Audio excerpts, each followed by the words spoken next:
ओम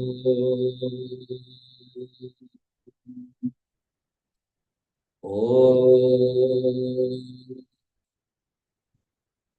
ओम सहना भवतु सहनौ भुनक्तु सह वीर्यं करवावहै तेजस्विनावधीतमस्तु मा विद्विषावहै।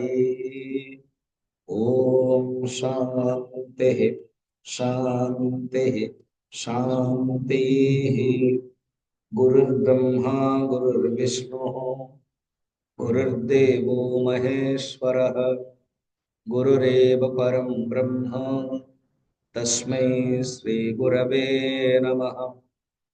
समस्त जन कल्याणे निरतं करुणामयं नमामि चिन्मयं देवं सद्गुरुं ब्रह्मविद्वरं वसुदेवसुतं देवं कंसचाणूरमर्दनं देवकी परमानन्दं कृष्णं वन्दे जगद्गुरुं।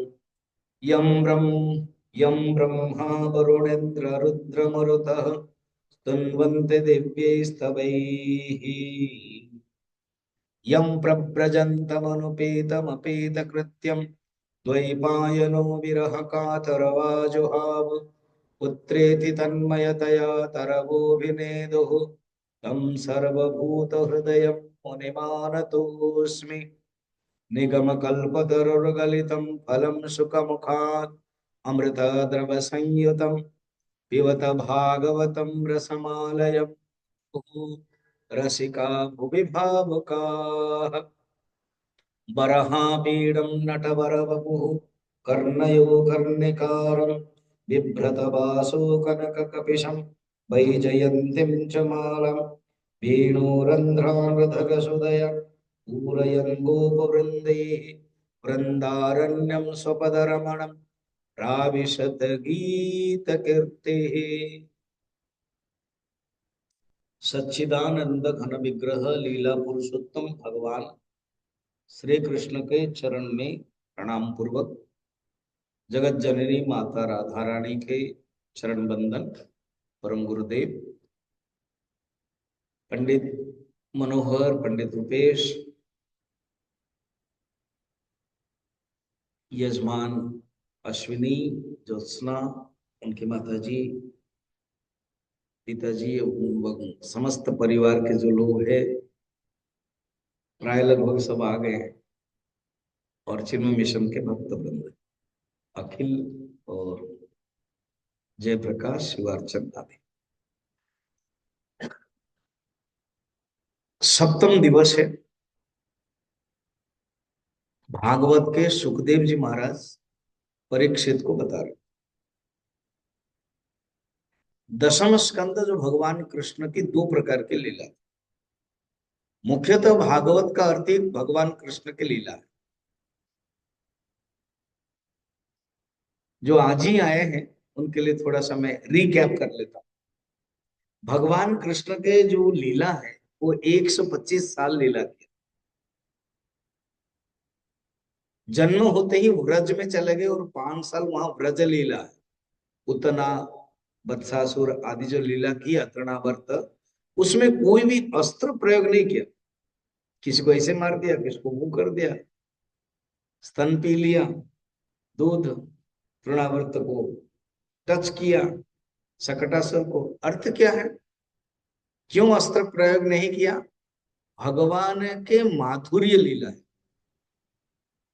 माधुर्य प्रेम लीला। सोचो तो जो गोपियां हैं, राधा है, पूर्व जन्म के कितने कई कोटि कोटि वर्ष उन्होंने तपस्या की केवल कृष्ण के सानिध्य पाने के। तो माधुर्य लीला में कोई अस्त्र का नाम नहीं, कोई हिंसा नहीं। और उनके अभिशाप में जो पड़ा था इन लोगों को, राक्षस लोगों को, जो राक्षस बने थे, भगवान केवल टच, भगवान केवल स्पर्श, भगवान अनुग्रह किया।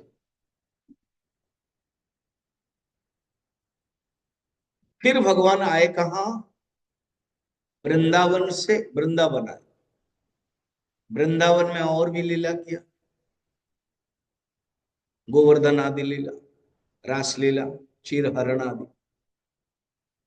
फिर जब 11 वर्ष पूर्ति हो गई, भगवान आ गए मथुरा में। मथुरा में जरासंध के 16 बार आक्रमण हुआ, वो हार गया 16 बार। 17वां बार वो जीत गया, वो डिंगांगे मारा, क्योंकि भगवान रणछोड़ हो गए। भगवान की योजना प्लान अलग थी। द्वारका चले भगवान को 25 साल, 100 साल भगवान द्वारका लीला की। ये जो अभी अभी जो लीला सब चल रही है, द्वारका लीला के प्रसंग। दशम स्कंद में भगवान के पूर्व और उत्तर ऐसे लीला है, पूर्वार्ध लीला, उत्तरार्ध लीला। दशम स्कंद में 90 अध्याय, 53 अध्याय तक रुक्मिणी के विवाह से पहले जो अध्याय है, भगवान को 25 साल, और बाद में 54 से लेकर के भगवान रुक्मिणी के विवाह करते, प्रद्युम्न जन्म होता है। फिर बाद के जो लीला है वो 90 अध्याय तक। कल हम लोगों ने 90 अध्याय तक दशम स्कंद का कर दिया था। एकादश स्कंद में प्रवेश भी कर लिया था। एकादश जो ज्ञान है, ज्ञान के स्कंद है। एकादशम ज्ञान चक्ष ललाट पटले और द्वादशम शिरोमेति विभाति। तो ये जो 2 स्कंद है वो आज के प्रसंग में है। थोड़ा सा ज्ञान प्रसंग है, अच्छे से सुने, क्योंकि जब तक भक्ति नहीं आती है, और भक्ति तब होगी जब उसी को हम जानेंगे, जब हम जानते हैं। जैसे अभी एग्जाम्पल, आप जो 7 दिन पहले बहुत लोग मुझे नहीं जानते थे, इनके परिवार के, आप मुझे प्यार करोगे कब? जब मुझे जानोगे ना। तो मेरा जब ज्ञान सुनते हो, कृतज्ञता भाव आता है, तो आप प्यार करते। जो सिर्फ आज ही आए, सुने होंगे कि हाँ भक्त भागवत दे रहे, स्वामी जी आ रहे, तो जब ज्ञान होगा कि अच्छा ये स्वामी जी, तो दिन प्यार बढ़ेगा, दिन सेवा होगी, है या नहीं?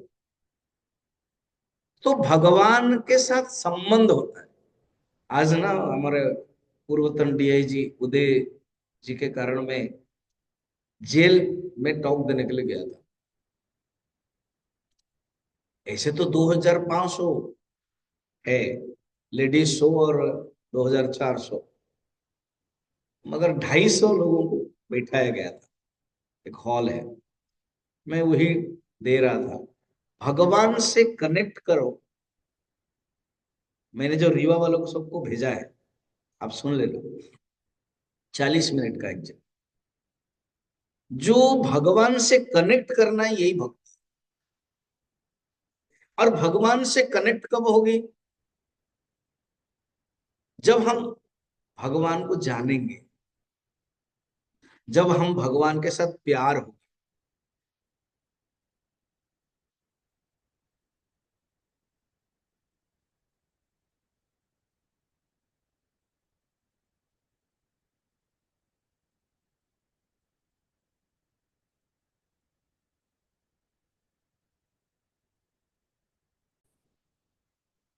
ज्ञान प्राप्त होगा, मगर जो पुण्य बढ़ेगा, ये पाप जाएगा कहाँ? क्योंकि बैलेंस जाएगा कहाँ? पता है कहाँ कहाँ पाप जाएगा? सुन लीजिए, जो ठीक से नहीं सुनता उसके पास जाएगा, और जो बीच में उठ के जाता है उसके पास जाएगा, और जो डिस्टर्बेंस करता है उसके पास जाएगा, तब बैलेंस रहेगा।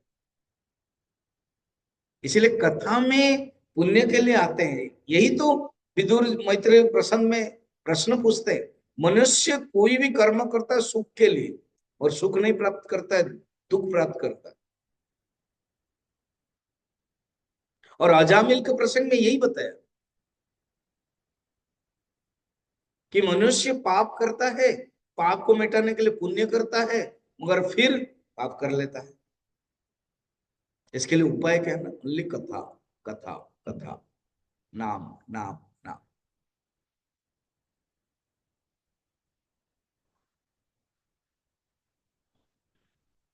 तो भगवान की जो लीला है, अभी क्या हुआ, भगवान ने, महाभारत युद्ध भी हो गया।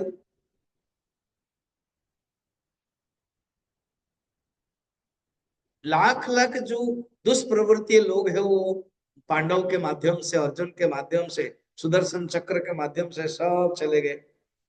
भगवान अभी इंतजार कर रहे हैं।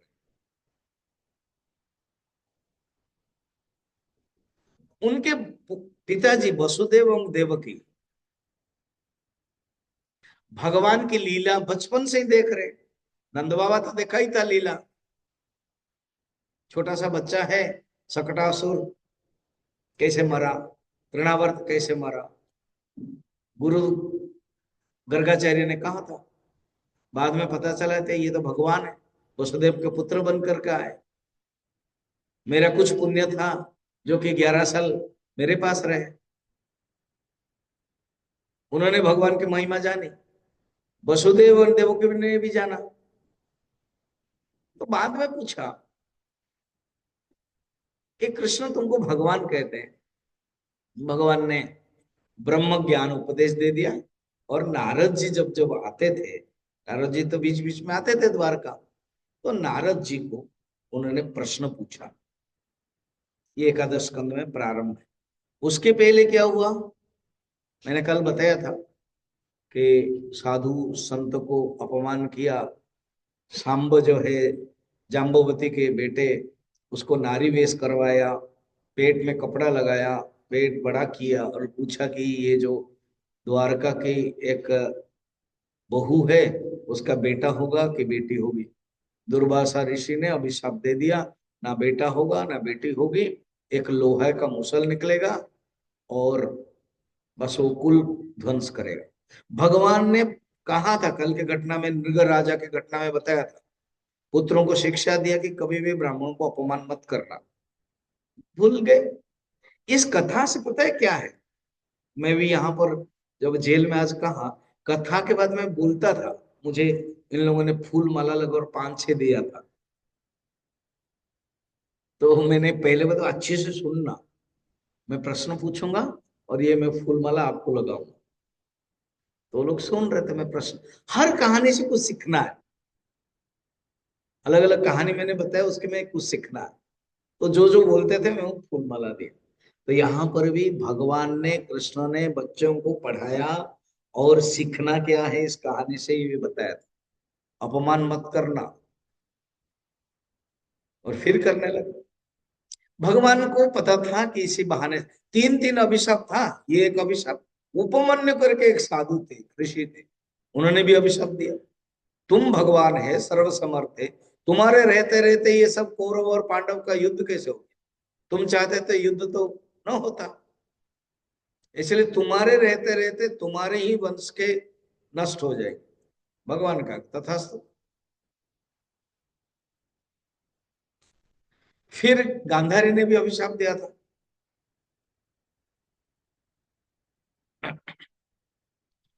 गांधारी भी ने अभिशाप दिया था। तो 3-3 इस प्रकार के अभिशाप, और ये वाला अभिशाप। तो भगवान ने इंतजार किया। इसी बीच में वसुदेव और देवकी दोनों बैठे नारद जी को प्रश्न पूछ रहे। ये संवाद है, ज्ञान का संवाद। उन्होंने कहा कि मैं पूर्व जन्म में, आपको पता है ना, याद है ना, वसुदेव के 3 जन्म हुआ। पहला है कृष्णी सुतपा, एक द्रोण थे, वसु, वसु थे, उन्होंने घोर तपस्या किया, भगवान जैसा पुत्र मांगा। प्रभु हम तपस्या कर रहे हैं, ना ज्ञान मांगा ना भक्ति मांगी। कृष्ण जन्म के बाद भगवान खुद ही बोल रहे कि आप लोगों ने ऐसे मांगा, इसलिए मैं याद दिला रहा हूं आप। आपने भक्ति नहीं मांगी, मुक्ति भी नहीं मांगी, ज्ञान भी नहीं मांगा। आपने क्या कहा कि भगवान आपके जैसे पुत्र, तो मेरे जैसे पुत्र मैं कहाँ लाऊं, मैं तो अकेला हूं। इसलिए मैं 3 बार आया। कोई चीज अगर किसी ने मांगा है, नहीं दे पाते, तो उसके बदले 3 गुना दे देते तो हो जाता। इसीलिए कहा कि प्रश्न गर्भ उसमें ज्यादा लीला नहीं है। जन्म हुए, भगवान उपदेश दी और चले गए। कृष्ण सुतपथ है। सेकंड वही अदिति एंड कश्यप हुए वामन भगवान। थर्ड अभी वसुदेव और देवकी। भगवान खुद कहते हैं अभी मैं आया हूं, इस बार तुमको मुक्ति हो जाएगी, आप ऐसे ऐसे कीजिएगा, अभी मुझे लेकर के नंद के वहां रख दीजिए। उसके बाद लीला तो होती गई। अब वसुदेव देवकी जानते हैं भगवान कृष्ण के महिमा, लीला सब देख रहे हैं। नारद जी आते तो उनको पैर साफ किया। ये धीरे धीरे ना ये संस्कार हमारा छूट रहा है। तो उन्होंने सेवा किया। खुद भगवान कृष्ण नारद जी को मिलते थे तो करते थे। फिर प्रश्न पूछा ब्रह्म ज्ञान के बारे में। जीवन में जब तक ब्रह्म ज्ञान प्राप्त नहीं हुआ, जीवन धन्य नहीं होगा। किसी एक संत ने कहा है, हमें सब कुछ मिला, आप गृहस्थ हो, सक्षम हो, नौकरी कर रहे हो, बिजनेस कर रहे हो, पैसा भी है। तो एक संत ने बड़ा सुंदर कहा, जीवन में धन मिला, जायदाद मिली, संपत्ति मिली, सब कुछ मिला, मगर क्या आपके जीवन में, आपके हृदय में, आपके दिल में ये भाव आता है कि जिसके कारण ये सब मिला, क्या उसको मिला? जीवन में सब कुछ मिला, जिसके कारण, किसके कारण मिला? भगवान के कारण। उनको जानना चाहिए। तो वसुदेव बोलते मुझे सब कुछ मिला, कहते हैं भगवान ही मेरा पुत्र बने, पर उस परम तत्व को मैं जान नहीं पाता। तब नारद जी कहते हैं आपके आंगन में ही भगवान घूम रहे हैं। जिस परमात्मा को जानना चाहते हो वो आपके पास ही है। दशरथ को भी वशिष्ठ ने यही कहा था, अजिर विहारी, आप कहीं आंगन में ही घूम रहे हैं। एंड दशरथ तो पूर्वजों ने मांगा ही था कि मुझे ज्ञान नहीं चाहिए, मगर वसुदेव को ज्ञान हो गया, भगवान आकर के कह दिया था। तो नारद जी उपदेश देते हैं, वो रेफर करते हैं, कहते हैं सत्य युग में एक निमि राजा यज्ञ किया। देखो जहां भी जाओ यज्ञ, ये भी एक यज्ञ है। भागवत सप्ताह ज्ञान यज्ञ लिखा हुआ है। यज्ञ से ही सत्संग मिलता है, पुण्य होता है। एंड कल लिटरली यज्ञ होगा, हवन होगा। तो कहते हैं वो एक निमि राजा ने यज्ञ किया, और यज्ञों में नव मुनि, 9 प्रकार के मुनि, आपको कथा में पता होगा, मैंने बताया था, ऋषभ भगवान के अंश अवतार थे। नाभि पुत्र ऋषभ। ऋषभ जो भगवान का अंश अवतार, उनके, उन्होंने जयंती से विवाह किया था, इंद्र के पुत्र जयंती से। बारिश नहीं हुई, नाभि राजा थे, ऋषभ यंग थे। बचपन से ही ऋषभ के जो महिमा है, ऋषभ का अर्थ ही श्रेष्ठ है, उनको पता था। पिताजी बड़े दुखी होकर कहा कि ऋषभ, हमारे राजधानी में बारिश नहीं, चिंता मत कीजिए पिताजी। बस उन्होंने योग बल से, भगवान का अवतार है, योग बल से बुलाया तो बारिश हो गई। इंद्र को लगा मुझसे भी कोई पावरफुल है क्या, तो डर भी गया, भगवान की महिमा भी देखी। तो उनकी बेटी को लेके आए, जयंती, बेटा जयंत, जो जयंत ऑलरेडी परीक्षा किया था भगवान राम को, कल मैं बता रहा था, चित्रकूट में कौवा बना था, आंख भी फूटी थी, वो तो सीख गया था। और ये जयंती को लेकर आए, विवाह हुआ, 100 पुत्र हुए। पहला पुत्र का नाम था भरत, जिसके नाम पर भारत, ये जो हम आज भारत बोल रहे, इंडिया बोल रहे, वो भरत राजा के कारण। फिर जो 9 है वो नवद्वीप के राजा बने। फिर 81 पुत्र को ब्राह्मण बनाया कि देखो ये वेद मंत्र आदि आदि नहीं जान पाते हैं, करो। जैसे मैं आज गया था, मेरे साथ दोनों पंडित भी गए थे, मैंने कहा कि तुम लोग थोड़ा सा वेद मंत्र पढ़ो, उन लोगों को अच्छा लगेगा। इन लोगों ने पढ़ा, तो वेद मंत्र, ब्राह्मण, पूजा, हवन सिखाया भगवान ने। बच्चे क्या पता है, 9, वो लोग सन्यासी हो गए। नवमुनि सन्यासी, वो नवमुनि कवि, हरि, चमस, पिप्पलायन, करभाजन, द्रुमिल आदि प्रबुद्ध, ये सब 9 जो नाम है, वो लोग अपने आप आ गए। माने भगवान के अवतार के पुत्र ही ज्ञानी है। कि कौन कह रहा है? नारद वसुदेव को याद रखो। तो नारद कहते हैं ऐसे उन्होंने यज्ञ किया था। वसुदेव भी यज्ञ कर किया है उन्होंने भी। प्रयागराज मैंने बताया था, सूर्य प्रयाग ग्रहण, कुरुक्षेत्र। कभी आप पटियाला आओगे मेरे पास, कुरुक्षेत्र लेके जाएंगे। ये दोनों आएंगे जुलाई में, गुरु पूर्णिमा में आएंगे, तो आप भी इनके साथ आ जाना, फिर साथ में जाएंगे। जब ये लोग आओगे, आप लोग आओगे, तो मैं भी समय दूंगा। वहां रहेंगे भी आश्रम में, एक आश्रम में। हमारे पटियाला से सिर्फ 1.5 घंटा लगा। तो कुरुक्षेत्र में सूर्य ग्रहण हुआ। मैंने कल बताया था ना, अलग अलग प्रकार के लोग आए। भगवान कृष्ण आए, बलराम द्वारका से, इधर गोकुल वृंदावन से नंद बाबा, यशोदा, गोपियां भी आई। और उधर हस्तिनापुर इंद्रप्रस्थ से 2 है, वो दुर्योधन पूरा कौरव वाले, भीष्म आदि, कर्ण, भीष्म आदि, और इधर पांडव। उसी समय वसुदेव ने यज्ञ भी किया वहां पर। फिर आकर के यहाँ द्वारका में भी यज्ञ किया। यज्ञ के बारे में बताया, जो द्वारका लोग नहीं गए थे वो बड़े खुश हुए, कहते यहाँ भी यज्ञ करो। तो यज्ञ किया नारद जी के। फिर यज्ञ में सत्संग होता, जैसे यहाँ यज्ञ होता है, पूजा होती है, तो सत्संग होता है। भागवत में वैसे सुत सोनों के संवाद में जो थी, कलयुग के जो 300 साल के पहले बाद जो हुआ था, उसमें भी वही होता था, यज्ञ, हवन, कीर्तन, भजन, फिर सत्संग, प्रवचन। तो नारद जैसा भक्त वक्ता और कौन श्रेष्ठ मिलेगा? तो नारद जी को पूछा, नारद जी उपदेश देने लगे। वो रेफर किया ऐसे कि यज्ञ हुआ था। जैसे अभी ना ये आपको पता है ना, किसी शादी में आप अटेंड करोगे तो दूसरी शादी कनेक्ट हो जाती है। देखते हैं, अच्छा ये लड़की कौन है, अच्छा ये लड़का है, सब कनेक्ट हो जाता है। एक शादी से दूसरी शादी, धागा जैसे। तो भगवान आप लोगों को भी संकल्प दे, आप लोगों को भी कृपा करे। इन लोगों ने जो भागवत किया, आप लोगों के भी मन में 25 साल, 50 साल, अलग साल जो भी होता है वो करते जाए। आपकी जो श्रद्धा है, जिसको भी बुला सकते हैं। तो इसी प्रकार इन्होंने क्या किया, यज्ञ यहाँ वसुदेव ने। और नारद जी आए तो पूछा प्रश्न, ब्रह्म ज्ञान क्या हो, ब्रह्म ज्ञान प्राप्त करने के उपाय क्या? तो उन्होंने क्या किया, जो उपदेश दिया था नव मुनि, उनके उपदेश देते गए। उसमें बहुत लंबा है, मैं केवल आपको शॉर्ट शॉर्ट करके बता देता हूं, कौन कौन, कहाँ कहाँ, क्या क्या प्रवचन दिया। स्टार्टिंग में ही आ, एक ऋषि थे, मैंने नवमुनि में, उनका नाम है कवि।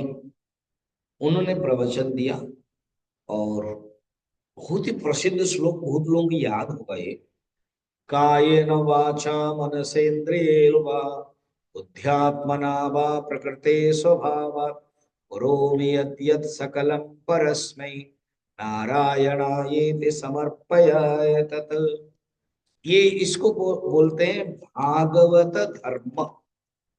तो ये जो भागवत धर्म है, उसमें उन्होंने कहा कि हे निमि, उसके भागवत धर्म का तुम जानो। ठीक है, एक श्लोक है, पेज नंबर 12 निकाल, पेज नंबर 12। जिनके पेज का कागज है ना, सबके पास कागज नहीं होगा, चिंता मत करो। 12 में कबीर उवाच है नीचे, उसमें ये मैंने पढ़ा, कायेन वाचा मनसेन्द्रियैर्वा ध्यात्मना वानुसुत स्वभावात् करोति यद्यत् सकलं परस्मै नारायणायेति समर्पयेत् तत्। इसको बोलते हैं भागवत धर्म। ये अर्थ क्या है? उन्होंने प्रश्न पूछा था निमि राजा ने, भागवत धर्म किसे कहते हैं? अर्थात हमारे जीवन में देखो, आप गृहस्थ है, पति के सामने आप पत्नी हो, पत्नी के सामने आप पति हो, बच्चों के सामने आप पिताजी हो, पिताजी के सामने आप बच्चे हो, अपने अपने सब धर्म पालन करते हो, रोल करते हो। और ये जो रोल है ना, याद रखना, चेंजेबल है। अभी आप बैठे हो एक श्रोता के रूप, आप बैठे हो एक शिष्य के रूप, एक भक्त के रूप, खत्म हो गया। आप ज्योत्सना एंड अश्विनी के पास आए, जो बड़े हैं उनका अलग रिलेटिव्स, जो छोटे हैं उनका अलग संपर्क। तो अलग अलग सब संपर्क तुरंत चेंज हो जाता है। उसको काव्य में कहते हैं, साहित्य में कहते हैं, शास्त्र में कहते हैं संचारी, सिंपल भाषा में चेंजेबल, संचारी भाव, संचारी रूल, संचारी धर्म। जीवन में एक धर्म होना चाहिए जो कभी परिवर्तन नहीं हो, उसको ही कहते हैं भागवत धर्म। उसी को ही कहते हैं स्थायी भाव, उसी को ही कहते हैं स्थायी रोल। स्थायी रोल को ना, मैं हूं, मैं कौन हूं। पता है, दक्षिण भारत के एक संत थे जिनका नाम रमण महर्षि, कोई भी उनके पास जाता था, अपने तकलीफ बोलता था, तो कहते ये बता तुम है कौन, हु एम आई, थिंक करो, हु एम आई, विचार। बस वहीं से वो अध्यात्म की तरफ चला जाता है। अध्यात्म क्या है? आत्मा के बारे में जानना, माने मैं कौन हूं, इसी के बारे में जानने के लिए अगर प्रश्न हो गया तो अध्यात्म जीवन में किया गया। देखो ये जो कुंभ मेला हो रही है, जितने भी बड़े बड़े सब अभी अयोध्या में मंदिर प्रतिष्ठा हुई, बाकी सब चल रहा है, छोटे छोटे इंटरनेशनली नेशनली गांव सब, ये सब क्या है? अध्यात्म को जोड़ने के लिए। हम केवल उसमें रह जाते हैं, रियली अध्यात्म नहीं आता। तो निमि राजा ने, आप सोचो, 9 प्रकार के जो थे नवम मुनि, उस स्टेज में बैठ गए। इसको बोलते हैं पैनल डिस्कशन। तो थोड़ा सा रिपोर्ट आदि, टीवी आदि देखते होंगे, पैनल वाले होंगे। तो first panel discussion in the world Bhagwat में हुआ था, सत्ययुग में। 9 लोग बैठ गए, क्या डिसिप्लिन। यहाँ तो आजकल झगड़ा हो जाता है, कोई एक बोलता है, कोई मारने के लिए आते हैं, सचमुच मार देते हैं, गिरा देते हैं, चप्पल मारते हैं, पानी फेंकते हैं। पाकिस्तान में, कहाँ कहाँ, सब भारत में भी हो जाता है, अलग बाहर भी होता है, पार्लियामेंट में भी हो जाता है। 9 लोग बड़ा डिसिप्लिन में बैठे, एक एक करके पूछ, इसी को ही लेके ना 8-10 दिन लगेगा क्या?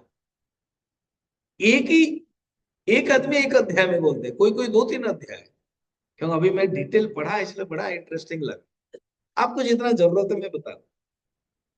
इसको जीवन में भागवत धर्म जानना चाहिए, क्या है सुन लीजिए शॉर्ट में। हम लोग कर्म करते हैं कैसे, अभी मैं वहां पर बता रहा था, आप सुन लेना। रीवा वालों को मैं भेजा है, जिसके कनेक्शन है।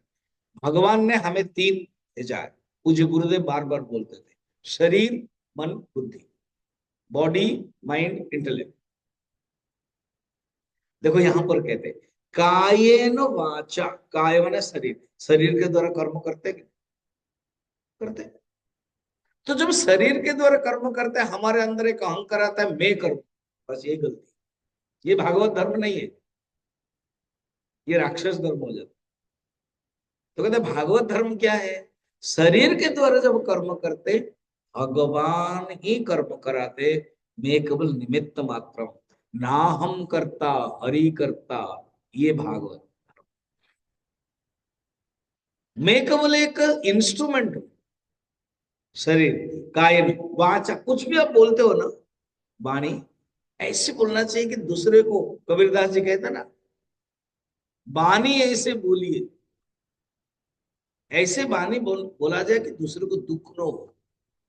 तो वाचा, वाणी, कायन वाचा, मनसा, मन में, हमेशा मन में केवल भगवान कनेक्ट होना चाहिए।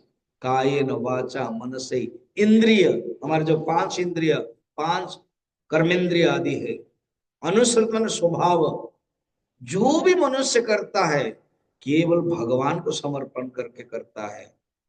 परस्मै, परमात्मा ही कर रहे, मैं केवल इंस्ट्रूमेंट हूं, मैं केवल एक माध्यम हूं, निमित्त हूं। यही तो भगवान गीता में कहा है, निमित्त मात्रम भव सभ्य साचिन। तो जानना, यही भागवत धर्म। कितना सुंदर बात है। फिर उसके बाद उन्होंने पूछा, भक्त किसे कहते? तो उन्होंने भक्त तीन प्रकार बताया, तामसिक भक्त, राजसिक भक्त, सात्विक भक्त और निर्गुण भक्त। ये एग्जैक्ट यही बात है नारद जी इंद्रद्युम्न को बताया, जो स्कंद पुराण में जगन्नाथ कथा में भी आएगी। मैं जब जगन्नाथ कथा बोलूंगा आप लोग आना सुनना, उसमें भी यही बताएंगे। वहां पर 3863 श्लोक में ये दसम अध्याय 10th अध्याय में है वहां। और वो इंद्रद्युम्न कौन है पता है? जो रीवा वाले हैं, मध्य प्रदेश वाले, वो खुश हो गए। मालव देश के, मालव माने यही है, उज्जैन अवंतिका। यहां से वो गए वहां, उनको स्वप्न हुआ। उनको एक साधु ने कहा, क्या प्रश्न पूछा पता है? सब साधु लोग घूम रहे थे, कोई बद्रीनाथ, केदारनाथ, तिरुपति, उस समय सब बना है। तो हर साधु से पूछते थे, आप कहाँ गए थे? बद्रीनाथ। आप कहाँ गए थे? केदारनाथ। आप कहाँ से आए? बनारस काशी से। आप कहाँ गए? ऐसे बोलते। ऐसे कोई भगवान है जिनकी आंखें की पलक पड़ती होगी, जिनके वस्त्र गिर जाता तो हिलता होगा? वो हम चाहते। आपको पता है ना, जगन्नाथ पुरी जो गए हैं, एक उसके पहले एक साक्षी गोपाल करके जगह है, मालूम है? हाँ बोलो, हाथ उठाओ, किसको किसको मालूम। हाँ, जब कभी जगन्नाथ पुरी जाओगे ना, मुझे बताना, मैं हेल्प करा दूंगा। तो गजपति महाराज के जो पंडित है, जो राजगुरु है, वो और बहुत मुझे सब जानते हैं। उसमें ये साक्षी गोपाल की कथा पता है कि नहीं? एक ब्राह्मण था वृद्ध, और एक युवक ब्राह्मण था जो गांव में था। वो उसने कहा कि मैं वृद्ध है, नहीं जा पा रहा हूं, और तुम चलो मुझे। तो जो युवक ब्राह्मण था वो बहुत ही सुंदर सेवा करता था ब्राह्मण, खुश हो गया। वृंदावन तक आए, जगन्नाथ पुरी से वृंदावन आए। तो उसमें ब्राह्मण ने कहा, मेरी बेटी के साथ तुमको शादी करो। अब आए, ये मुकर गए। फिर पुराने जमाने में पंच परमेश्वर होते थे, पंचायत में पड़ा। पंचायत बड़ी सिंपल है, कहा कि कोई साक्षी है? साक्षी समझ रहे हो ना? कोई है बताने में? तो बोले नहीं, इन्होंने कहा था। नहीं, इन्होंने कहा था, ये तो मना कर रहे हैं, मुकर जा रहे हैं। हाँ, वृंदावन में कन्हैयालाल एक मंदिर था, वहां के वहीं पर ही सामने बताया था, ना लेके आओ। अब वृंदावन गए अकेला। ब्राह्मण तो खुश हो गया, ये अच्छा हुआ पंच परमेश्वर जो बताया, कि कभी नहीं ला सकते। तो गए, दरवाजा बंद था, रात है, रात में पहुंचे, खटखटाया, आवाज नहीं आई। बोले कि प्रभु, 8 दिन हुआ मैंने खाना नहीं खाया, जगन्नाथपुरी से मैं आया हूं वृंदावन, भूखा हूं, मेरे जीवन मरण की समस्या, शादी की मामला है। उन्होंने कहा था, वो मना कर रहे, मुकर रहे, आप दरवाजा खोलो। बड़ा इंटरेस्टिंग बात है। तो अंदर से आवाज आई, मूर्ति कभी बोलती है क्या? मूर्ति कभी चलती है क्या? तो बोले, मूर्ति चलती नहीं है तो बोलती कैसे? बोली कैसे? अगर मूर्ति बोली तो जरूर चलेगी। अब भगवान ने कहा, इस ब्राह्मण भक्त जवाब को तो मैं मना नहीं कर सकता।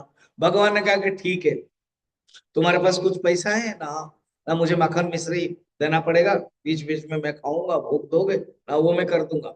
शादी की मामला है, मेरा जीवन है, मैं उस लड़की को प्यार भी करता हूँ। पहले हाँ कहा था, अभी मुकर गए। अच्छा ठीक है, मगर एक काम करना, ना क्या? पीछे नहीं देखना, पीछे देखोगे तो वहीं रुक जाऊंगा। अच्छा ठीक है। अच्छा, मैं पीछे नहीं देखूंगा, आप मेरे साथ आ रहे हो करके प्रमाण क्या है? ना, मेरे घुंघरू है, तुम चलो और मेरे मैं चलूंगा तो आवाज आएगी। ठीक बात है।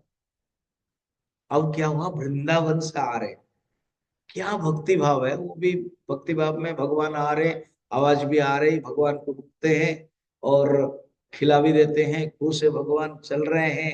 अब क्या, वहां साक्षी गोपाल जहां पड़ा ना, वहां बालू है। जहां बालू हो जाती है तो घुंघरू की आवाज आएगी क्या? नहीं आई। तो भगवान चल रहे थे, ईमानदार थे। भगवान तो ईमानदारी होंगे ना। वो चल रहे थे, आवाज नहीं सुनाई दी, इसने पीछे देख लिया और कहा अभी तो मैं उठने वाला हूं। तो वो अभी भी साक्षी गोपाल भगवान बोलते हैं। फिर कहा कि ठीक है प्रभु, आप नहीं होंगे, मेरा तो आप इतने दूर से आ गए हो, मेरा तो पास में, मैं जाता हूं। सब पंच परमेश्वर को बुलाया, लड़की को भी बुलाया, ब्राह्मण को बुलाया। ब्राह्मण आश्चर्य हो गया, सचमुच ये लड़का बहुत गुणवान है, इससे तो मेरे बेटे को शादी करवाना चाहिए, और उनको अभी प्रमाण चाहिए। तो आकर के कहा सचमुच जैसे मूर्ति चली थी, जैसे मूर्ति बुली थी, यहां पर भी सबके सामने बोला कि हाँ, ब्राह्मण ने कहा था उसकी बेटी के साथ देने के लिए, तब शादी। क्या सुंदर कथा है ना। आज भी वो मंदिर साक्षी गोपाल है, नाम है साक्षी गोपाल। और वहां जगह का नाम भी है साक्षी गोपाल, जगन्नाथपुरी से पहले 10 किलोमीटर तक। ये है भक्ति, ये है भगवान के बातें। तो नारद जी बोल रहे हैं वसुदेव को, निमि महाराज ने प्रश्न पूछा, भक्त कितने प्रकार है। ये जो भक्त है ना, तामसिक नहीं है, ये भक्त प्योर सात्विक है। कोई चोर भी अगर भगवान को प्यार करता है तो मुक्ति हो जाती है। आज मैं इसलिए जेल में भी कहा, मैं रोक नहीं पा रहा हूं, मैं वही कहानी आपको भी बता रहा हूं। एक भागवत प्रवचन दे रहे थे, 5वां दिन था। 5वां दिन में पंडित जी बोल रहे थे 5 साल हो गया था कान्हा को, मगर कान्हा जिद कर रहे हैं कि मैं बछड़े चराने के लिए जाऊं। मां चाहती नहीं थी यशोदा, इसलिए कान्हा को बहुत सुंदर सजाया। वो चोर एक सुन रहा था, वो जा रहा था, सुन, सजाया, क्या क्या दिया ना। मुख में मुकुट है सोने का, इतना तोल का। पंडित जी थोड़ा बड़ा चढ़ा कर बोलते थे इतना है। कंकण है इतना, करधनी है इतना है, वो सोने का है। अच्छा है, ये लड़का कहाँ है, बढ़िया है। सब प्रवचन में प्रभु खत्म हुआ, पंडित जी प्रसाद दिया जैसे मैं देता हूँ, और ये जब रहते थे वो सब कुछ करते थे, बांधते थे अपने प्रसाद किताब, चाकू निकाल, बताओ उस लड़का का एड्रेस कहाँ। अरे बाबा, न मालूम है ना, चंबल घाटिका में जगत राम सिंह डाकू। डर गए, बोले लिखो, लिख के दो, कहा। अब लिखा, लड़का का नाम है श्याम सुंदर, निक नेम है कन्हैया।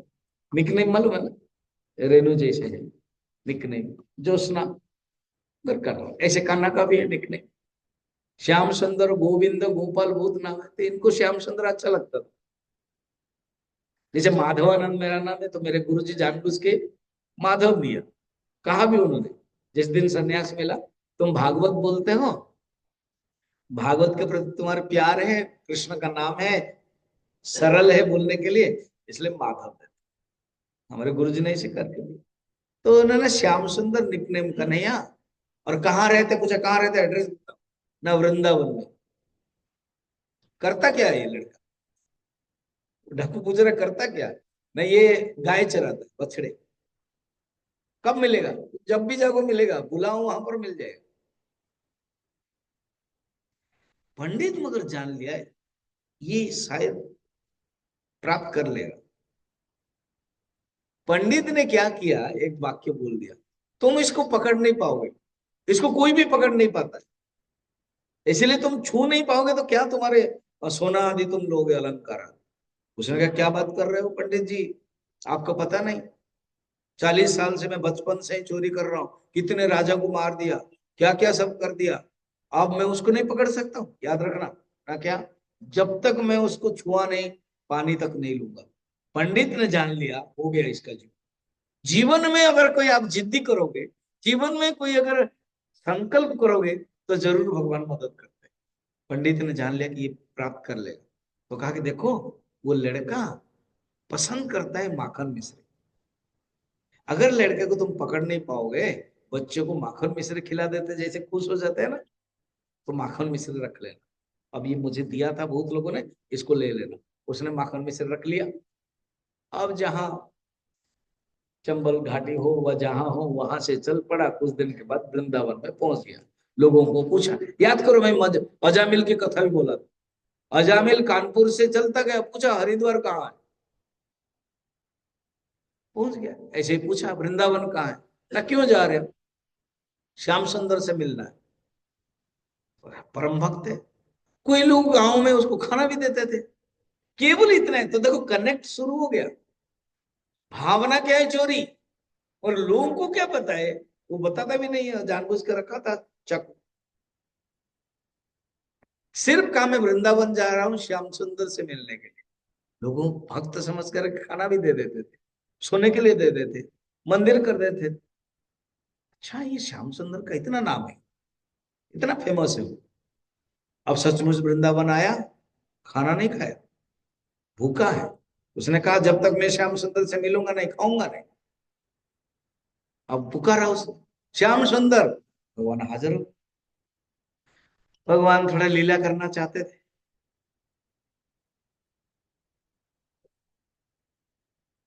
कहा ठीक है तुम निकालो, क्योंकि मेरी माँ देते हैं, ये सब लगा दिया, तुम निकालो।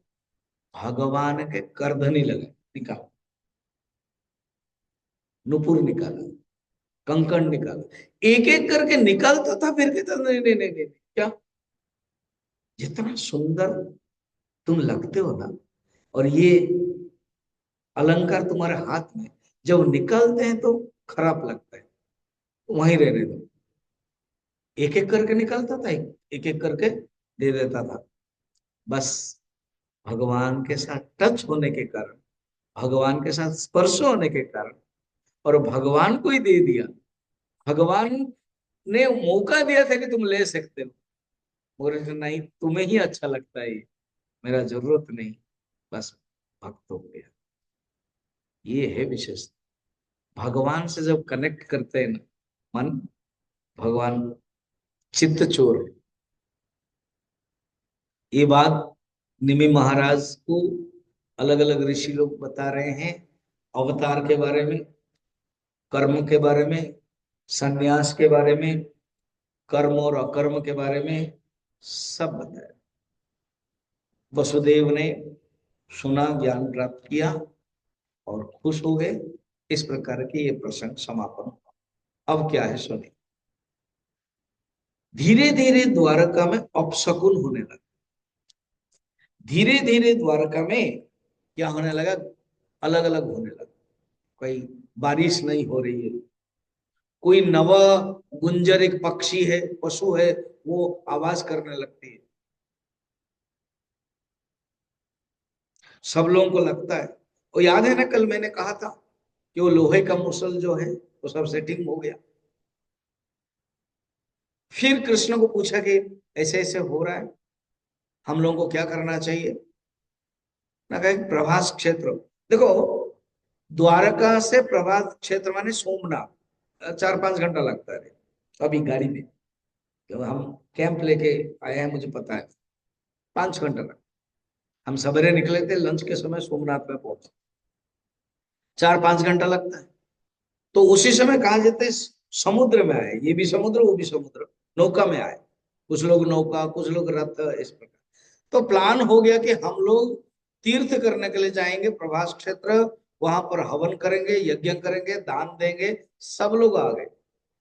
बस इसी बीच में उद्धव जी आए और पूछा, भगवान ये आपके रहते रहते ये सब क्या हो रहा है। तो उद्धव जी ने को कहा भगवान कि ये अभिशाप पड़ा है और 7 दिन में द्वारका नष्ट हो जाएगा, मैं चला जाऊंगा। तो उद्धव ने कहा कि मैं भी जाऊंगा आपके साथ। नहीं, तुमको यहाँ रहना है। मैंने प्रवचन गीता में अर्जुन को दिया था 700 श्लोक। जो थोड़ा गीता प्रेमी है ना, समझ लेना। खुद भगवान कहते हैं अर्जुन को दिया था 700 श्लोक।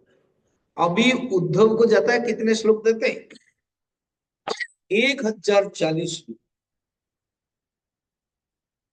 कितने अध्याय पता है, 24 अध्याय में भगवान कृष्ण एकादश स्कंद में 6 अध्याय से लेकर के 29 अध्याय तक 24 अध्याय में पूरे ज्ञान के बारे में बता। बड़ा इंटरेस्टिंग है ये। ये बहुत लोग नहीं जानते, बताते नहीं, बता नहीं पाते। गीता में भगवान 18 अध्याय बताया, टोटल श्लोक है 700 श्लोक। बताया कहाँ? कुरुक्षेत्र में। वहां ना कुरुक्षेत्र में लाइट एंड साउंड होता है, जहां पर भगवान ने प्रवचन दिया था, वहां शाम को लाइट एंड साउंड। जिनको आना आप आओ, मार्च महीने में कैंप में आओ या किसी समय में भी आ जाओ, बहुत ही अच्छा लगा। और सब जहाँ प्रवचन दिया था भगवान गीता ने वहां, फिर जहाँ इन लोगों ने परशुराम तो पहले ना, ये तो बात के, परशुराम पंच कुंड बनाया, स्नान भी किया था, यज्ञ दान किया था, फिर ये लोग भी स्नान किया था। फिर वहीं पर ही दुर्योधन ने सरोवर के अंदर घुसा था, उसका नाम है सन्निधि सरोवर। मानसरोवर जो है ना, वो मानसरोवर वो वाला नहीं है, चाइना वाला नहीं, यहीं पर ही सन्निधि सरोवर। सन्निधि माने सन्निहित, घुसना, अभी भी है।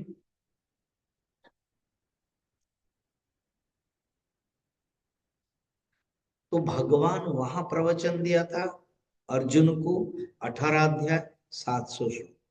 आज कहां बैठे हुए हैं? द्वारका में, कोई नहीं है, अकेला। वहां पर भी अर्जुन अकेला सुना, सब लोग सुन रहे। दुर्योधन कह रहे ये है पितामह, ये क्या हो रहा है? आचार्य, ये क्या हो रहा है? ये क्या बोल रहा है? क्या? कोई नहीं सुन पाए, भीष्म भी नहीं। संजय सुन रहे, क्योंकि संजय बोल पा रहे। अर्जुन सुन रहे, दो हो गए। संजय जो बोल रहे हैं धृतराष्ट्र को, वो सुन रहे, और एक ऊपर बैठे हुए हैं हनुमान जी सुन रहे, बस। और अभी उद्धव को जो बोल रहे कोई नहीं है। 24 अध्याय बताए, एकादश स्कंद के 6ठ अध्याय से लेकर के 29 अध्याय, 24 अध्याय। और टोटल श्लोक कितना? 1040। ज्यादा हो गया, 700 और 1040। उसमें बहुत ही कथा है, ज्ञान है। विभूति योग 10वें अध्याय में बताया गया, यहां पर भी विभूति योग। और इतना श्लोक, 300 श्लोक बढ़ गया, क्योंकि कहानी बताई, 2-3 कहानियां उद्धव को बताई। क्यों? Arjun will not be a speaker. Arjun वक्ता नहीं बनेंगे। सुनने के बाद अपना जीवन को धन्य किया, नष्ट मोह स्मृति लब्धा करिष्ये वचनम तव, ऐसे कहा। मगर भगवान जानबूझ की ट्रेनिंग देते हैं उद्धव को, कहते हैं तुम जाओ वहां, और फिर बाद में तुम मेरा भागवत धर्म प्रचार तुम ही करोगे। अभी ये द्वादश स्कंद में महिमा में भी, महात्मा में भी देखेंगे, उद्धव ही प्रकट हो गए। पहला दिन मैंने बता दिया था, इसलिए भगवान बारीकी से बता रहे। और अर्जुन गृहस्थ है, प्रवृत्ति मार्ग। उद्धव गृहस्थ नहीं है, निवृत्त मार्ग, वैष्णव है। इसलिए बहुत ही सुंदर प्रवचन देते हैं। मैं थोड़ा सारांश बता देता हूँ। सारांश बताने के बाद जय से याद करो, जो थोड़ा पूरा टोटल सुनते हैं ना, सुने हुए हैं 7वां दिन। कपिल भगवान ने अपनी माँ को प्रवचन दिया।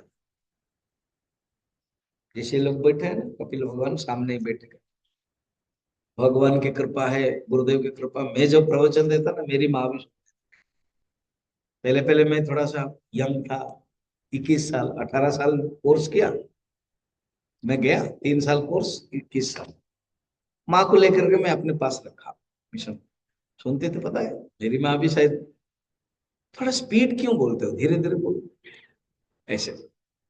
तब मुझे ना कपिल देवहूति की याद आती। तो भगवान ने पास में बैठा करके इतना सुंदर प्रवचन दिया। इस प्रवचन में सारांश में आपको बता रहा हूं।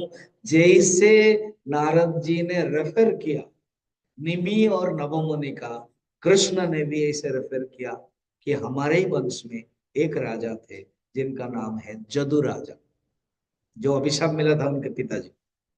तो जदु राजा एक दिन घूम रहे थे, कहानी के माध्यम से समझ सकते हैं हम। तो भगवान कृष्ण जानबूझ के कहानी बता रहे। जदु राजा एक दिन घूम रहे थे, देखा कि एक दत्तात्रेय अवधूत बैठे। तो दत्तात्रेय अवधूत जो बैठे हैं वो उन्होंने पूछा जदु राजा, यही चीज प्रहलाद ने भी पूछा है। ऐसे ही प्रहलाद ने भी उसी दत्तात्रेय को, भगवान तो अलग अलग समय में अवतार ले लेते हैं ना, पूछा था, उन्होंने भी उत्तर दिया था। प्रहलाद तो बड़े ज्ञानी है, भक्त है। तो अभी जदु राजा के बारे में क्या प्रश्न पूछा सुन लीजिए। कहते हैं आप मस्त में बैठे हैं, आपकी इंद्रियां जो आंखें हैं देख नहीं रही है, जो कान है सुन नहीं रहा, जो जीवा है टेस्ट नहीं ले रहे, फिर भी आप आनंदित है, खुशी में है। वो कैसे खुशी में, क्या कारण? तो उन्होंने कहा मैंने आत्मज्ञान प्राप्त किया। जिस आत्मज्ञान से भजन गाओ, देखिए क्या है, कहते हैं उद्धव जी जैसे नष्ट योग, मेरे मोह नष्ट हो गया, मोह नष्ट स्मृति लब्ध अर्जुन ने कहा था, उद्धव जी ने भी सब ज्ञान प्राप्त करके जीवन धन्य हो।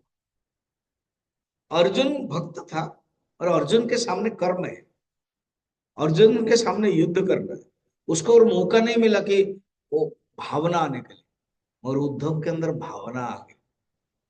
क्या? सुनने के बाद उसके आंखों से आंसू आए।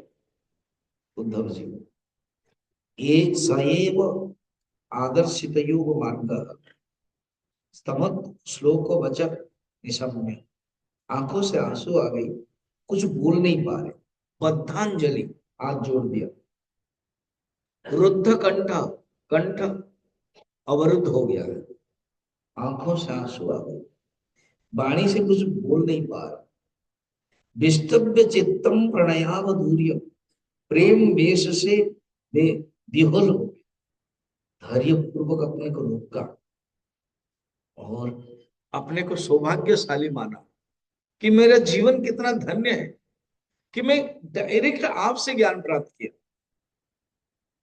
मेरे जो अज्ञान है वो नष्ट हुआ। फिर उद्धव जी कुछ बोल रहे, उद्धव जी ने कहा कि प्रभु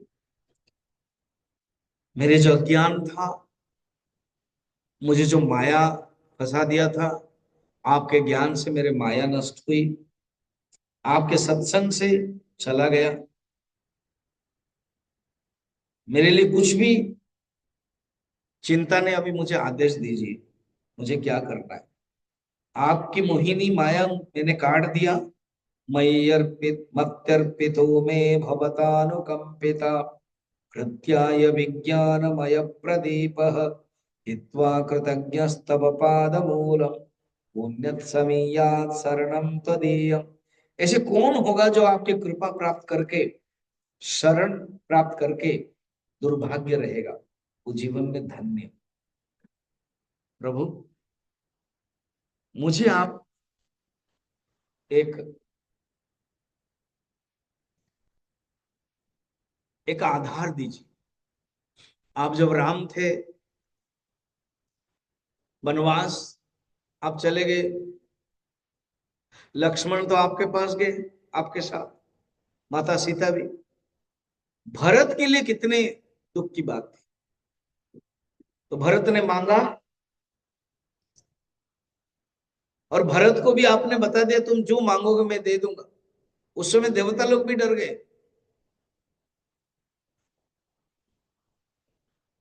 कि ये राज्य तो वापस नहीं मांगेंगे, भगवान आ ही जाएंगे। भरत भी ज्ञानी है, उन्होंने समझा।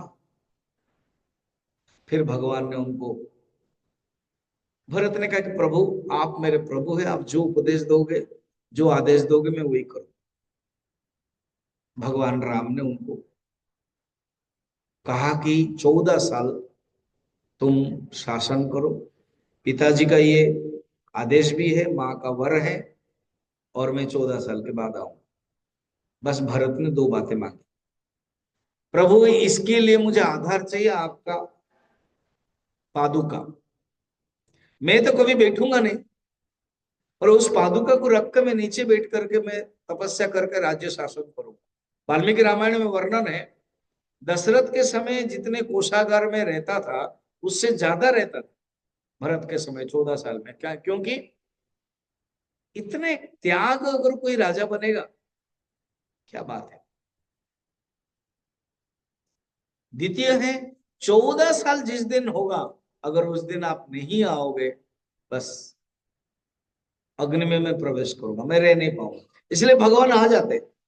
आज उद्धव यही याद कर रहे, प्रभु मुझे आप बद्रीनाथ भेज रहे हो तपस्या करने के लिए। वहां तो भरत फिर मिलन हुआ, आपके साथ मेरा मिलन नहीं हो पाएगा। आप ये लीला समापन करके आप वैकुंठ धाम जा रहे हैं, मुझे मगर यहीं रहना है, इसलिए पादुका दीजिए। तो भगवान ने कहा ठीक है, पादुका दीजिए, दिए। और क्या उपदेश दिया सुन। सब तो श्लोक मैंने लिख नहीं पाया। उपदेश कहते, गच्छ उद्धव मया आदिष्ट बदरी आख्यम ममाश्रय। मेरे एक आश्रम है, नर के रूप में, नारायण के रूप में, हम ही वहां पर रहते हैं। बद्रीनाथ गए होंगे आप? बद्रीनाथ में जो मंदिर है वो नर नारायण का मंदिर है, भगवान विष्णु का, बद्रीनाथ का। विशाल करके एक राजा थे, उनके उन्होंने तपस्या किया था। तो कहते मेरे आश्रम है, वहां तुम जाओ, वहां वहां सरस्वती नदी बह रही है, तुम्हारे जटा रखो, पूरा तपस्वी, वहां स्नान करो, और स्नान करके तुम तपस्या करो, तुम पवित्र हो जाओगे। उस मंदाकिनी नदी के जो स्नान जब करोगे, वृक्ष के छाल पहनो, कंदमूल खाओ, निस्पृह रह करके तुम करो, सुख दुख सर्दी गर्मी से परे हो जाओ। मैंने जो उपदेश दिया अध्यात्म ज्ञान, उस ज्ञान को तुम बजाय रखो, और तुम इसे वृंदावन में, मेरे जो धाम है, मेरे जो पवित्र लीला है, उसमें तुम, तुम्हारी जैसी इच्छा थी। क्योंकि उद्धव जब गए थे ना, तब ऐसे ही मांगा था कि प्रभु मैं वृंदावन के गुल्म, घास, मूल, गुल्म में मैं रहूं। क्यों? भक्त लोग जब चलते हैं, उनकी धूल मेरे ऊपर पड़ेगा, मैं धन्य है जाऊं। यही बात आगे भी देखेंगे। इसलिए तुम जाओ और मेरे चरण पादुका ले। सोचो तो, उद्धव चरण पादुका लिया, 3 बार परिक्रमा किया, और आंखों से आंसू जा नहीं पा रहे थे।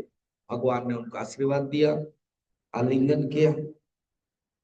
जैसे कहते हैं भौरा विभिन्न पुष्पों से सार सार ग्रहण कर लेता है, वैसे ही भगवान ने वेद से, अनेक पुराणों से सार तत्व का जो ज्ञान उद्धव को दिया था, उद्धव उसको लेकर के चल पड़े। क्योंकि यही ज्ञान ही प्रवृत्ति और निवृत्ति मार्ग लोगों को आगे काम आएगा। बात तो सही है। ये जो भागवत हम सुन रहे हैं ना, ये उद्धव जी ने ही पहले बताया, परीक्षित बात, सुखदेव जी बाद में होते।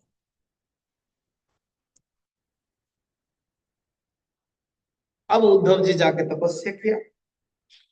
या पर पहले दिन की याद कीजिए, पहला या दूसरा दिन की कथा। उद्धव जी विदुर जी मिलते हैं, मैंने पहले बता दिया। भगवान ने कहा था उद्धव को, विदुर चाचा से मिलोगे, ये ज्ञान तुम मत देना, तुम छोटे हो, मैत्रेय ऋषि देंगे। इसलिए मैत्रेय ऋषि तृतीय स्कंद में आ जाते हैं। तृतीय चतुर्थ स्कंद में मैत्रेय ऋषि वराह अवतार आदि सब बता रहे हैं। प्रियव्रत उत्तान पाद कथा बोल करके वो चले जाते। प्रियव्रत की बातें भी सुन नहीं रहे, वो खुश हो जाते, हस्तिनापुर चले जाते। ठीक है, तुम जाओ वहां बद्रीनाथ में तपस्या करो। अब ये तपस्या कर रहे हैं। पहले दिन की बातें मैंने कहा था, पता नहीं आपको याद है कि नहीं। अभी मैं इसको फिर ले रहा हूं। क्या हुआ, ये जो अष्टपाटा रानी में से एक रानी कालिंदी है। कालिंदी बड़े खुश नजर आते, बाकी सब दुखी हो रहे थे। अब इसको मैं बता रहा हूं आपको, तभी समझ में आएगा, ठीक से सुनना। देवता लोग, ब्रह्मा, सब आदि स्तुति किया। पहले मैंने कहानी भी बता दिया था कि अर्जुन को लेकर के भगवान घूमा, कहा कि आप भगवान आपकी लीला हो गई, अब आपको जाना है ना, 1 मिनट, सब लोग मरेंगे तब। अब क्या हुआ सुन लीजिए। उद्धव चले गए, भगवान भी इधर प्रवास क्षेत्र आए। प्रवास क्षेत्र मालूम ना, सोमनाथ आए। वहां जो ऐराक पर्वत माने ऐराक जंगल था, मरे का जो घास, जो गुल्म, वो अपने जितने से वो अस्त्र है, वो सब अस्त्र से मार काट, कितने करोड़ों करोड़ों नील पद्म कौरव सब मर गए। मैं जल्दी मार देता हूं, समय भी नहीं। कुछ कुछ जो गिने चुने, सांब, प्रद्युम्न आदि सब है, वो भगवान को ऊपर मारने के लिए चल,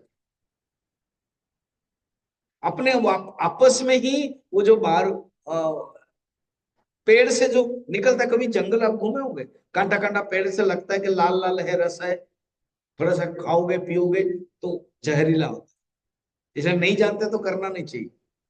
तो वैसे ही था, वो लोग पीने लगे, अच्छा लगा, उसमें माताल हो गए, नशा चढ़ गई, और वो जो कांटा निकाला और उस कांटा में मारने लगे, तो वो बड़ा तीक्ष्ण हो, अभिशाप था, यही कारण बनेगा तुम्हारा लोहा का। लोहा का चूर्ण ही बना हुआ था। अब देखा लास्ट है, ज्यादा है नहीं, थोड़े गिने चुने हैं। भगवान बलराम जी भी देख रहे सब क्या हो रहा है। प्रद्युम्न ने क्या किया, कृष्ण के ऊपर मारने लगा। ये है मोह। भगवान ने जान लिया, अपना अस्त्र निकाला प्रद्युम्न को। अर्थात कहने का मतलब, ये संसार में जब कोई आए हैं, ना पिता ना पुत्र, पिता ने भी दिया, जब दिया प्रद्युम्न सिर कट गया। सुदर्शन ज्यादातर वापस आता, शिशुपाल हो जिसको भी मारा, और इस बार वापस नहीं आया, वापस चला गया इधर भगवान के पास, वैकुंठ पहले चला गया। एक एक गदा भी चला गया, सब चतुर्थ थे ना, चला गया। बलराम जी ने जान लिया, प्रणाम किया, बलराम जी भी बैठ गए। बलराम है कौन, अनंत नाग, बस नाग से सांप निकला, और वो भी शरीर त्याग कर दिया। अब रहे अकेले भगवान कृष्ण। उन्होंने देखा, अब मेरा शरीर को चलना है। कुछ लोग कहते हैं शरीर को जलाया गया है, वो ही जगन्नाथ हुए। नहीं नहीं नहीं, वो कहानी नहीं है। जब आप कहानी सुनोगे जगन्नाथ कथा, तब जान लोगे, वो नहीं। भगवान शरीर स्वधाम में चले गए, अदृश्य हो गए। अब भगवान क्या हुआ, भगवान का जो नाखून है ना, वो नाखून बड़ा चमकीला है। आप देखो गुजरात में भी है, झूला है, तो ऐसे भगवान सुंदर एक पेड़ के डाली में बैठ गए, और बैठे थोड़े से हिल रहे थे, छिल रहे थे। जरा सबर है, बहुत दूर है, अभी भी मंदिर है, और जरा सबर बहुत दूर है। तो उसने सोचा कि कोई हिरन है, हिरन की आंखें, लगा दिया। जब लगा दिया, तो भगवान के नाखून में लगा, और वो दौड़ करके आया कोई हिरन को लेने के लिए, देखा तो भगवान है, कृष्ण है, पहचानता था, रोने लगा। भगवान कहते हैं, मेरे प्रति, सुनना ध्यान से, मेरे प्रति जो जैसे भाव रखेगा, वो वही कर्म करेगा। भक्त लोग, गोपी ऋषि भाव रखे थे, मुझे भक्ति किया। तुमने जब राम अवतार में, सुनना, राम अवतार में मैं तुम्हारे पिताश्री बाली को मार, तुम अंगद थे, उसी समय तुम क्रोधान्वित होकर के भावना रखी, अगर मेरा बस चलता तो राम को मैं तीर लगा, तथास्तु। उस समय मैंने तथास्तु कहा। सोच लिया तुमने, भावना आ गई, संकल्प हो गया, विचार आ गया, मगर हनुमान जी की भक्ति, सुग्रीव की भक्ति, बाकी बानरों की भक्ति से तुम भूल गए, तुम भक्त बन गए। मैं नहीं बोला, तुमने जो एक ही भावना रखे थे, आज तुम जरा सबर बने, और भक्ति के कारण तुम्हारे अंदर वो भक्ति रह रही है। भरत के राजा की याद करो, हरिण के प्रति आसक्ति रहे, मगर नेक्स्ट जन्म में हरिण हुए, याद थी, भूले नहीं। तो यहाँ कहते हैं तुम्हारी जो भक्ति है वो कैरी फॉरवर्ड हो, ब्रॉड फॉरवर्ड, चिंता मत करो। भगवान खुद उनको ज्ञान दिया, जैसे वो दुख दिया, और उसने भी 3 बार परिक्रमा किया भगवान को, वो भी चले गए। हो गया ना अभिशाप के जो सिस्टम, अभी कोई नहीं है अकेले। दारू को बुलाया सारथी, दारू देखा कि भगवान चतुर्भुज होते हैं, सब कुछ रहता है, कुछ भी नहीं है, खाली है, तीर लगा हुआ है, तीर लगा हुआ है। तो क्या दारू, स्ट्रेट जाओ रथ लेकर, रथ भी चला गया, जो मेन रथ भगवान का था वो भी चला गया, उड़ गया। दारू को कहा कि तुम वर्तमान हस्तिनापुर जाओ, अर्जुन को बुला के लाओ, ये द्वारका 7 दिन में ही जलमग्न हो जाएगा, इसलिए कुछ कुछ रानियों को लेकर के तुम मथुरा में चला जाओ, मैंने अर्जुन को बोलो। और अनिरुद्ध का एक बेटा है वज्रनाभ, सुनना ठीक से, ये सब भागवत में है, उनको राजा बनाओ, बस इतना काम तुम कर लो, फिर मिलेंगे वहां वैकुंठ, क्योंकि ये पार्षद है। बस वो तुरंत आए, अर्जुन को बोला, अर्जुन आए, मगर अर्जुन आज हार गए, भीलने से धन संपत्ति ले गए रास्ता समय में। वही अर्जुन दुखी हो रहा था, मैं पहले दिन बताया था सर, अर्जुन दुखी हो रहा था। युधिष्ठिर पूछ रहे कोई गलती तो नहीं किया, ब्राह्मण को मदद करना चाहिए थे, वो नहीं कर पाए, किसी स्त्री को अपमान हुआ, तुमने गलत किया, क्या हुआ, क्या अभी और कृष्ण नहीं है क्या? जान लिया कि ये कर। फिर सुखदेव जी तो कह रहे हैं, भगवान अपना शरीर को अदृश्य करा दिया, देवता लोग पुष्प वृष्टि किया। इधर सुखदेव जी बोल रहे परीक्षित को, परीक्षित सुन रहे, कहते तुम्हारे जो दादाजी हैं युधिष्ठिर तय कर लिया स्वर्गारोहण जाने के, बद्रीनाथ के रास्ता में चले गए, बस तुमको राजा बना दिया। इसी बीच में कहानी सुनो, पहले दिन भी बताया था, याद दिया, बहुत लोग नए नए आए ना। इसी बीच में सुखदेव जी को पता है कालीन दिन जो है वो बहुत खुश रहते हैं, ज्ञान जो जिसको ज्ञान मिलता है ना वो खुश रहता है। तो बाकी जो 8 रानियां हैं याद है, उसमें से सब अपने अपने शरीर त्याग करके गए, कालीन दिन नहीं गई, वो खुश रहती है, भगवान की याद करती है, लीला याद करती है। बाकी जो 16,108 वो भी थे, वो सब इधर आए थे मथुरा में। तो मथुरा में जब आए थे तो पूछा आप इतना खुश कैसे? बोले मैं कृष्ण के लीला याद ना, कैसे संभव, हमको कैसे मिलेगा वो कथा? सुनो यार, कहते उद्धव जी, उद्धव तो बद्रीनाथ चले गए थे, इन लोगों को पता है। बोले नहीं, उद्धव जी बद्रीनाथ में है, मगर भगवान का उत्सव रूप है, ये समझना। उत्सव किसी भी मंदिर में आप जा रहे हो ना, 2 रहता है, एक है स्थिर और एक है उत्सव। कोई जाते हैं होली में जाते हैं, जैसे जगन्नाथ का है, कोई भी मंदिर का है, तो भगवान कृष्ण का उत्सव मूर्ति है उद्धव, इसलिए ये हर कोने में है। आप कीर्तन करोगे, भगवान का नाम बुलाओगे, प्रकट हो जाए, तो सचमुच प्रकट हो गए। इन लोगों ने बुलाया, जब प्रकट हो गया तो भागवत करना है, जो भागवत करेंगे, कलयुग शुरू हो गया था, मैंने बोला था याद रखना। फिर भागवत कैसे करेंगे, परीक्षित को। हाँ, इसी बीच में क्या हुआ, बजरंगनाथ बहुत दुखी हुए, अनिरुद्ध का बेटा, कहते कोई नहीं है, कैसे करना है? फिर गुरु को बुलाएगा, सांडिल्य गुरु, उन्होंने सब बताया कि आप जो भगवान ने लीला की थी वो सब नगर बसाओ, लोगों को बुलाओ, लोग सब है, जरूर आएंगे भगवान की कथा लेके।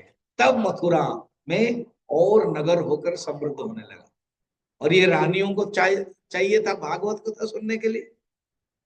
देखो यही इंटरेस्ट है, इससे सीखना चाहिए कहीं ना कहीं, जैसा अभी इनके माध्यम से आपने सुना, अलग अलग माध्यम से आप सुनते रहना चाहिए भागवत कथा, कभी ना कभी संकल्प लेना चाहिए, जैसे शादी से जुड़ती है, आप भी करो। कम लोगों को कम संकल्प में करो, करो तो सही, भगवान की कथा कीर्तन सुनना चाहिए। तब रानियों ने कहा तो उद्धव जी प्रकट हो गए, कथा तो कहेंगे, मगर कहा कि एक प्रॉब्लम है, समस्या। जैसे प्रवचन में बहुत प्रॉब्लम हो जाता है ना, कोई डिस्टर्ब करता है, क्या क्या है, कलयुग आ गया, अब कली बहुत हैरान करेगा। तब परीक्षित को कहा गया, आप ही जाओ कलयुग को संभालो। परीक्षित बहुत दुखी हुए कि मैं कितना हताश, मैं भागवत सुन नहीं पाऊंगा। तब कहते चिंता मत कीजिए, आपके लिए ही सुखदेव जी आएंगे। देखो कितना सुंदर कथा ना जोड़ा। आप चिंता मत कीजिए, मैं तो रानियों को बता रहा हूं, बताने के बाद मुक्त हो जाएंगे वो लोग। आप जाइए दिग्विजय में कीजिए, और खुद आपके लिए सुखदेव जी आएंगे, जो भागवत कथा होगी आपके नाम से ही भागवत प्रसिद्ध हो जाएगा, मेरे नाम से नहीं। तब परीक्षित भगवान को याद किया, गए। याद कीजिए पहले दिन की बातें। परीक्षित जब आए, कली का दिया, अभिशाप मिला, तब सुखदेव जी कथा कह रहे हैं। कहते सुना सुखदेव, ऐसे तुम्हारे घटना हुई और तुम भागवत सुनने के लिए देखा। अभी लास्ट है, अभी कह रहे हैं क्या, तुम्हारे अंदर जो भावना है कि मैं मरूंगा वो छोड़, तुम भगवान का नाम लो। तो क्या किया उन्होंने, भगवान का नाम लिया, सुखदेव जी को प्रणाम किया उन्होंने, पूजा किया। इसलिए भागवत में भी आचार्य को पूजा किया जाता है। और सुखदेव जी तो निर्मुक्त थे, निवृत्त थे, मगर भागवत परंपरा में दक्षिणा देते हैं, पूजा करते हैं, प्रसाद लेते हैं। और वहां ओरिजिनल क्या हो, चले गए। और सुखदेव जी महाराज चले गए, सब लोग भगवान का नाम लेते हैं। इधर वो आया तक्षक, बीच में वो ब्राह्मण भी उनको बताया कि हम जिला लेंगे। दक्ष उन्होंने उनको दक्षिणा दिया, कुछ उत्कोच दिया, भेज दिया। अब ब्राह्मण भेष में आए तक्षक, और वहां जो मारा, केवल शरीर को ही मारा। और इसलिए लास्ट श्लोक है, आप देखना कि सुधाम होने के बाद शरीर को मार। इसी प्रकार कथा समापन हुआ। मैंने कहा था 5-15 तक लूंगा। मुझे भी सचमुच ये मौन के बाद, साधना के बाद, जब ज्योत्सना ने कहा, मैं तुरंत राजी हो गया, क्योंकि भागवत ऐसे दिव्य संकल्पों में करना, बोलना पुण्य की बात है। जरूर भगवान की भक्ति के माध्यम से ही पुण्य मिलता है। कुछ पुण्य किया था जो भागवत बोल पाए, इन्होंने भी बहुत पुण्य किया था जो भागवत करने के लिए संकल्प हुआ। मैं बार बार बता रहा था कि आजकल जो होता है 25वां हो, 50वां हो, मैरिज एनिवर्सरी या बर्थडे सेलिब्रेशन, वो सब कोई होटल में होता है, 1.5-2 घंटा का कार्यक्रम रहता है। और यहाँ देखिए 7 दिन तक महोत्सव, 7 दिन तक इर्द गिर्द केवल भागवत भागवत भागवत रहा। परिवार के लोग सवेरे से लेकर शाम तक 2-2 पंडित थे, अध्ययन किया, पूजा किया। तो ये बहुत ही सुंदर कार्यक्रम है, इन लोगों ने किया। भगवान उनको आशीर्वाद करें, और भगवान उनको ऐसे ही भक्ति दे। तो ये भगवान के ही जो पुष्पमाला है, मैं तुमको बुलाता हूँ।